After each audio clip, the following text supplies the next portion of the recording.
जब बाइबल कहती है परमेश्वर ने आदम को बनाया था, तो जितनी चीजें आप देख रहे हैं, ये लाइट से लेके, ये पेड़ से लेके, जमीन से लेके, सब चीजें परमेश्वर के शब्दों से बनी हैं। बाइबल कहती है परमेश्वर ने कहा उजाला हो जाए तो उजाला हो गया। बाइबल कहती है परमेश्वर ने आकाश के पक्षियों को, समुद्र के जीवों को, पेड़ पौधों को, सबको अपने वचन से बनाया, लेकिन मनुष्य को उसने अपने वचन से नहीं बनाया।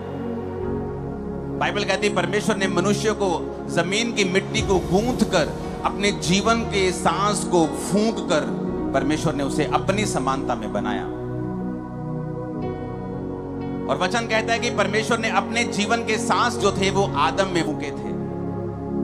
और नए नियम में जब हम परमेश्वर के वचन को पढ़ते हैं तो बाइबल कहती है कि वही सांस जो आदम के अंदर फूंका गया था, वही सांस परमेश्वर के वचन के ऊपर है। सेम सांस, 90% नहीं, 99% नहीं, वो सांस जो आदम के अंदर फूंका गया और एक मिट्टी का पुतला जीवित हो गया था। वचन कहता है कि जब बाइबल को परमेश्वर के लोगों के द्वारा परमेश्वर की आत्मा की प्रेरणा से लिखा गया, तो परमेश्वर ने वही सांस परमेश्वर के वचनों के ऊपर डाले थे कि जो कोई मुर्दा व्यक्ति इस आने वाले समयों में परमेश्वर के इस वचन को पढ़ेगा, वो वही जीवन पाएगा जो आदम ने पाया था। आज जब आप इस परमेश्वर के वचन को सुन रहे होंगे, आपका मुर्दा जीवन परमेश्वर से जीवन पा रहा होगा। आपका मुर्दा बिजनेस जागने की तैयारी कर रहा होगा। आपके मुर्दा गर्भ जनने की तैयारी कर रहे होंगे। आप देख लेना, आप यहां आए जरूर हो फ्रूटलेस, लेकिन आप जाओगे फ्रूटलेस नहीं, क्योंकि जब आप परमेश्वर के वचन को सुन लोगे जिसमें परमेश्वर का सांस मिला हुआ है, तो आप वही जीवन को पाओगे जो आदम ने पाया था। आज इसीलिए लोगों के घरों में जीवन नहीं है। वो मैरिड तो हैं, उनकी मैरिड लाइफ में जीवन नहीं है। बिजनेस तो करते हैं, उनके बिजनेस में जीवन नहीं है। जी तो रहे हैं, लेकिन उनकी लाइफ में कोई लाइफ नहीं। कहते जी मरिया वांगू जी रहे हैं आप। इसलिए परमेश्वर ने कहा जो कोई मेरा वचन सुनेगा वो जिएगा। अगर कोई मृतक मेरा वचन सुनेगा, जितने मृतक परमेश्वर का वचन सुनेंगे वो जी उठेंगे। बाइबल कहती है वो चाहे फाइनेंशियल जी उठना हो, वो चाहे शरीर का जी उठना हो, बीमारियों से जी उठना हो, घरेलू जी उठना हो, मानसिक जी उठना हो, हर प्रकार की मौत को बाइबल कहती है परमेश्वर का वचन काटता है, खत्म करता है, जब आप अपना कान परमेश्वर के वचनों के ऊपर लगाते हैं। मैं कंप्यूटर इंजीनियर हूं, और जिस दिन मेरे दादाजी को कैंसर हुआ, वो हम इसी एरिया के हैं, फिरोजपुर एरिया के, वो इनकम टैक्स के ऑफिसर थे। जब उनको कैंसर हुआ तो क्रिश्चियन लोग घरों पे प्रार्थना करने के लिए आते थे, और मैं कहता था कि हम हिंदू खतरी लोग हैं, हमारे घर पे मत आया करो, नहीं तो मैं तुम्हारी कुटाई करूंगा। तुम लोग अंग्रेजों का धर्म फैलाने के लिए यहाँ पे आते हो, तुमने पहले इंडिया के 2 टुकड़े कर दिए, अब तुम चाहते हो कि हम तुम्हारा धर्म भी माने ताकि तुम्हारा इनडायरेक्टली कब्जा हम पे रहे। और मैंने अपने दादाजी को यीशु मसीह में विश्वास करने नहीं, पूरी फैमिली ने दिया। जब उनकी डेथ हो गई, जिस दिन मैं मेंटली अपसेट के अटैक मुझ पे होने लगे, और जब मैं पूरी दुनिया घूमने लगा, सब जगहों में, सब जगह देखने लगा, कोई डॉक्टर मैंने न्यूरोलॉजिस्ट नहीं छोड़ा, दिमाग का डॉक्टर नहीं छोड़ा। और जब सुसाइड करने जा रहा था तो एक हिंदू बंदे ने बताया था कि परमेश्वर यीशु मसीह धर्म और जात को बदलने के लिए नहीं आए। पूरी बाइबल में क्रिश्चियन धर्म नाम का एक भी शब्द तक नहीं है। यीशु मसीह तेरे धर्म, तेरी जात, तेरे रंग, तेरे रूप, तेरी पढ़ाई में कोई इंटरेस्ट नहीं। वो तुझे बचाना चाहता है, तुझे आशीषित करना चाहता है। ये पकड़ बाइबल। 16 अगस्त 2004 रात को 8 बजे नशा किया हुआ था। जब ये वचन सुना, नशा करके चर्च देखी थी उसी रात को। उन्होंने कहा था चर्च देख ले हमारी, हम घर में चर्च लगाते हैं, आया करना चर्च में। जब तू आया करेगा तो हम तुझ पे प्रार्थना किया करेंगे और परमेश्वर तुम्हें चंगा करेगा। उस समय सारे घमंड टूट चुके थे, सब चीजें देख चुका था, सब समझ, सब भूल चुका था, क्या धर्म क्या अधर्म। नशों में अपना जीवन बिता रहा था, कोई इलाज नहीं हो रहा था। मैंने कहा चलो ठीक है, इतनी जगह गया हूं, इन ईसाइयों की बात भी सुन लेते हैं। जिस दिन पहली प्रार्थना हुई थी, उस दिन ये समझ आ गया था कि अगर कोई मेरा हल कर सकता है तो वो प्रभु यीशु मसीह हैं, वही हैं जो मुझे आजाद कर सकते हैं। पढ़ा लिखा था, घर में ब्रॉडबैंड इंटरनेट था तो बहुत कम लोगों के पास होता था। और जब मैंने इंटरनेट पे देखा, लोगों के घरों में गवाहियां सुनने के लिए गया, बाइबल को खुद पढ़ा, खुद समझा, खुद जाना, खुद जांचा, खुद परखा। बहुत से सवाल थे मन में, लेकिन परमेश्वर ने एक एक सवाल का बाइबल के अनुसार मुझे उत्तर दिया। और फिर मालूम हुआ कि वाकई बाइबल में एक भी जगह ईसाई धर्म नाम का जिक्र तक नहीं है। एक ही जिक्र है कि वो हमारा परमेश्वर है जिसने हमको जन्मा, हम पाप के द्वारा उससे अलग हो गए, पाप के बाद बीमारियां आई, तकलीफें आई। आप में से एक भी जन ऐसा नहीं होगा जो ये कहे आओ भाग्यवान 2 बच्चे पैदा करते हैं और अब वो 2 बच्चे जब पैदा हो जाएंगे हम ये चाहते हैं कि खूब सा संघर्ष करें, खूब सारे हॉस्पिटल में जाएं, बीमार रहें, नशे करें, तकलीफ रहें, संघर्ष में रहें, उनकी जिंदगी संघर्ष से भरी हुई हो। एक गरीब भी ऐसा नहीं चाहेगा। एक गरीब भी, बाइबल कहती है तुम बुरे होकर भी अपने बच्चों को अच्छी वस्तुएं देना जानते हो तो स्वर्ग के पिता अपने मांगने वालों को अच्छी वस्तुएं क्यों ना देगा। जब मुझे ये बात की समझ आई कि संघर्ष परमेश्वर की ओर से नहीं है, बीमारियां परमेश्वर ने नहीं जन्माई, ये शैतान की जन्माई हुई हैं, और हम अगर प्रभु से दूर हैं, अगर एक बच्चा अपने बाप से दूर है तो बाप उसकी हिफाजत नहीं रख सकता। अगर एक बच्चा बाप के कहने से बाहर है तो वो उसकी हिफाजत नहीं कर सकता, उसकी सुरक्षा नहीं कर सकता।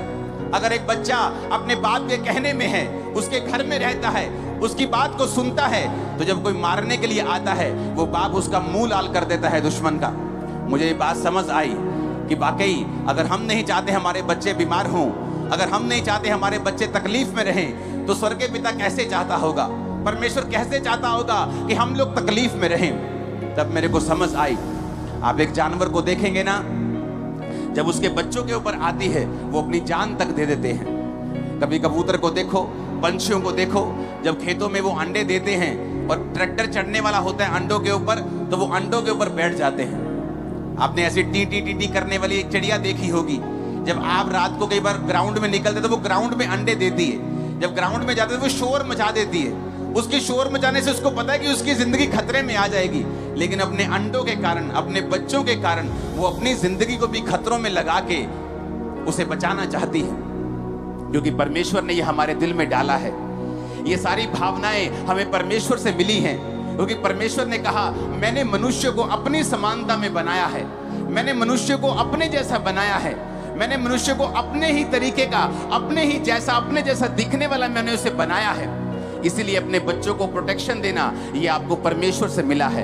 अपने बच्चों से प्यार करना ये आपको परमेश्वर से मिला है। ये परमेश्वर ने आपके अंदर डाला है। तो परमेश्वर जिसने आपके अंदर डाला है वो कितना प्यार हमें करता होगा, और वो कितना चाहता होगा कि हम इन बीमारियों से, हम इस शैतान से, हम इन दुखों से छूट जाएं। लोगों को लगता है क्रिश्चियनिटी यीशु मसीह के बाद शुरू हुई। क्रिश्चियनिटी 2000 साल पुरानी नहीं है। क्रिश्चियनिटी यीशु मसीह से स्टार्ट नहीं हुई। हाँ, वो क्रिश्चियनिटी जिसकी आप बात करते हैं कि मसीह का जन्म, उसके बाद पवित्रताई, उसके बाद पवित्र आत्मा का उतरना, वो उस क्रिश्चियनिटी की बात करते हैं, वो 2000 साल पहले शुरू हुई। लेकिन परमेश्वर 2000 साल पुराना नहीं है। यीशु मसीह के जन्म के 1593 साल पहले वचन कहता है कि एक लेवी के घराने में, निर्गमन 2 उसकी 1 आयत, लेवी के घराने के एक पुरुष ने एक लेवी वंश की स्त्री से विवाह कर लिया। वो स्त्री गर्भवती हुई और उसके एक पुत्र उत्पन्न हुआ, और ये देखकर कि बालक सुंदर है उसे 3 महीने तक छुपा रखा। ये उस समय की बात है जब परमेश्वर शारीरिक रूप में भी धरती में नहीं आए थे, लेकिन इसका मतलब ये नहीं कि वो काम नहीं कर रहे थे। यीशु मसीह के जन्म के 1593 साल पहले मूसा का जन्म होता है। और किस समय मूसा का जन्म होता है? जिस समय इजरायली लोग दुखों में थे, फिरौन राजा ने उन पर कब्जा कर लिया था। बाइबल कहती है तरह तरह के कामों से, तरह तरह के ईंटें बनाने के काम से, गारे के काम से, मजदूरी के काम से उनको दुखी कर दिया था। लेकिन वचन कहता है जैसे जैसे वो उनको दुखी करता था वो और बढ़ते थे। जब वो और बढ़ने लगे तो राजा ने प्लान किया। उसने कहा ये इतने बढ़ जाएंगे कि हम पर कब्जा कर लेंगे, तो आओ एक प्लान करें, जितने लड़के इनके पैदा हों उनको मार देंगे, जितनी लड़कियां पैदा होंगी उनसे शादियां कर लेंगे, ताकि इस वंश को खत्म किया जा सके, इस पूरी कौम को खत्म किया जा सके। एक स्ट्रेसफुल टाइम था बहुत, क्योंकि ये बोलना बड़ा आसान है, क्योंकि जैसे ही लड़का पैदा होता था आर्मी उसे उठा के लेके जाती थी और उसे मार दिया जाता था। एक स्ट्रेसफुल टाइम था, एक ऐसा समय जो कोई भी प्रजा, कोई भी लोग, कोई भी माँ बाप अपने बच्चों की लाइफ में, अपनी लाइफ में देखना नहीं चाहेंगे। लेकिन बाइबल कहती है उन लोगों ने परमेश्वर की दुहाई दी। परमेश्वर जिसके बारे में मैं आपको बता चुका हूं, जो एक प्रेमी परमेश्वर है, जो छुटकारा देना चाहता है, जिस तरह चिड़िया अपने बच्चों के लिए जान तक दे देती है, उसी तरह परमेश्वर जो अपने बच्चों को इतना प्यार करता है, उसके लिए कुछ भी कर सकता है। तो परमेश्वर ने उनकी प्रार्थना को सुना। वचन कहता है परमेश्वर ने इस्राएलियों की प्रार्थना को सुन के मूसा को जन्म दिया। जब मूसा का जन्म हुआ तो वचन कहता है उस समय इतनी ज्यादा मुश्किलें में, इतनी ज्यादा प्रॉब्लम थी, इतनी ज्यादा दुख के पहाड़ उन पे इस्राएलियों पर उतर आए थे कि राजा उनके सब बच्चों को मार रहा था। वचन कहता है 3री आयत में कि जब वो उससे छिपा ना सकी तो उसके लिए सरकंडों की एक टोकरी लेकर चिकनी मिट्टी की राल लगाकर उस बालक को नील नदी के किनारे वो छोड़ आई। बालक की बहन दूर देखती रही कि उसका क्या हाल होगा। फिरौन की बेटी नहाने के लिए जब नदी के किनारे आई तो उसकी सखियां नदी के किनारे किनारे टहलने लगी। तब उसने कांसों के बीच टोकरी को देखा और अपनी दासी को उसे ले आने के लिए भेजा। जब उसने खोल के देखा कि एक रोता हुआ बच्चा है, तब उसे तरस आया और उसने कहा ये तो किसी इब्री का बालक होगा। हालेलुया। वचन क्या कहता है?